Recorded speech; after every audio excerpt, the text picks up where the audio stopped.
Good morning बच्चों। एक problem solve करते हैं। एस सी वर्मा की प्रॉब्लम है, पेज नंबर 191 पे क्वेश्चन नंबर 29। अच्छा क्वेश्चन है, इस तरह क्वेश्चन आईआईटी में आ सकता है, तो आप देख लो इसे क्वेश्चन को। क्वेश्चन कह रहा है, a sphere showing the figure lies on a rough plane when a particle of mass m travelling at a speed v not collide and stick to it. Particle टकरा कर कोलाइड कर गया है, टकरा करके स्टिक कर गया। ये बात समझनी है कि पार्टिकल स्टिक कर गया है। If the line of motion of the particle is at height h above the frame, ground से h लेवल डिस्टेंस पे ये लाइन ऑफ एक्शन है, ठीक है। अब वो पूछ रहा है find the linear speed of the combined system after just after collision. अब यहाँ पे एक चीज़ देखो, ये एजम्पशन जो इन्होंने लिया है ये बहुत इंपॉर्टेंट एजम्पशन है कि mass m of the sphere is large compare to mass of the particle. क्योंकि अगर ऐसा नहीं होगा तो centre of mass precisely shift कर जाएगा, लेकिन हम मान के ही चल रहे हैं, देखो ये सेंटर ऑफ मास हो जाएगा, this is centre of mass. लेकिन हम ये मान के चल रहे हैं कि mass of the particle is very small, तो सेंटर ऑफ मास की पोजीशन में कोई एप्रिसिएबल चेंज नहीं हुआ है। Position of centre of mass is at same position, at same point.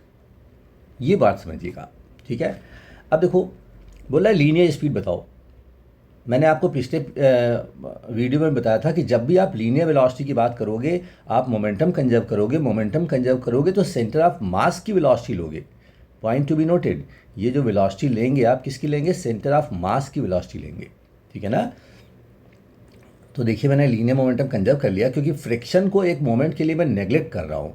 यहाँ पे यही कन्फ्यूज़न होता है कि क्या फ्रिक्शन लग रहा है तो मैं मोमेंटम कंजर्व कर सकता हूँ। फ्रिक्शन का इम्पल्स नेग्लिजिबल होगा। F into delta T is negligible tending towards zero. तो हमने मोमेंटम कंजर्व कर लिया। देखो ये इक्वेशन आ गया ना मोमेंटम का, तो यहाँ से सीधा VCM आ गया। पहला पार्ट क्लियर है, ठीक है।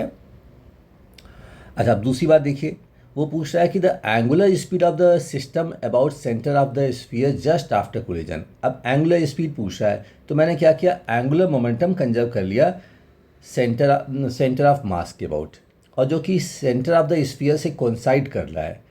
तो फ्रिक्शन का टॉर्क ज़ीरो हो गया। फ्रिक्शन को हमने ज़ीरो एज्यूम कर लिया है पहले से ही फ्रिक्शन का इम्पल्स, तो फ्रिक्शन को हमने नेग्लेक्ट कर दिया, ठीक है। और एंगुलर मोमेंटम हमने कंजर्व कर लिया। तो आप देखिए mv0 r minus H perpendicular distance किसके अबाउट कर रहे हो? सेंटर ऑफ स्फीयर के अबाउट कर रहे हो, ध्यान दो, ठीक है। तो mv0 h minus R into is equal to I omega, I of the whole body, I पूरे सिस्टम का, ठीक है। तो 2/5 M R square for the sphere and M R square for the particle mass. तो omega हमने यहाँ से calculate कर लिया। अब तीसरी बात देखो क्या पूछ रहा है वो पूछ रहा है the value of H for which the sphere start performing pure rolling. तब प्योर रोलिंग की कंडीशन क्या है कि पॉइंट ऑफ कांटेक्ट पे वेलोसिटी ज़ीरो होनी चाहिए। तो पॉइंट ऑफ कांटेक्ट की वेलोसिटी एक होगी सेंटर ऑफ मास की वेलोसिटी और एक रोटेशन की वजह से ओमेगा आर होगी। तो VCM is equal to omega R हमने कर दिया। तो हमने तीसरी कंडीशन लगा दी pure rolling condition. For pure rolling VCM is equal to omega R, और यहाँ पे हमने सॉल्व करके ये वैल्यू मेरे पास H की आ गई। ध्यान दो H की वैल्यू ये आ गई। अब इसमें अगर मैं नेग्लेक्ट करता हूँ कि M की वैल्यू बहुत छोटी है कैपिटल M के कंपेरिजन में, तो मेरा आंसर आ गया 7r/5। तो देखिए आसान सा क्वेश्चन है, बस यही सोचना है आप यहाँ पे कि फ्रिक्शन का इम्पल्स नेग्लेक्ट करना है। ऐसे क्वेश्चन IIT में भी आ चुके हैं जिसमें फ्रिक्शन के इम्पल्स को हम नेग्लेक्ट करते हैं। तो आप ज़्यादा कंफ्यूज ना हो, जब भी इस तरह का फ्रिक्शन दिखाई पड़े आप उसे नेग्लेक्ट करके आगे बढ़ो, क्योंकि उसका इम्पल्स बहुत छोटा है। आप फ्रिक्शन के इम्पल्स के चक्कर में लगे रहोगे और क्वेश्चन आपका छूट जाएगा। तो यहाँ पे अप्रॉक्सीमेशन लेके काम करके आगे बढ़ जाना है। Thank you very much.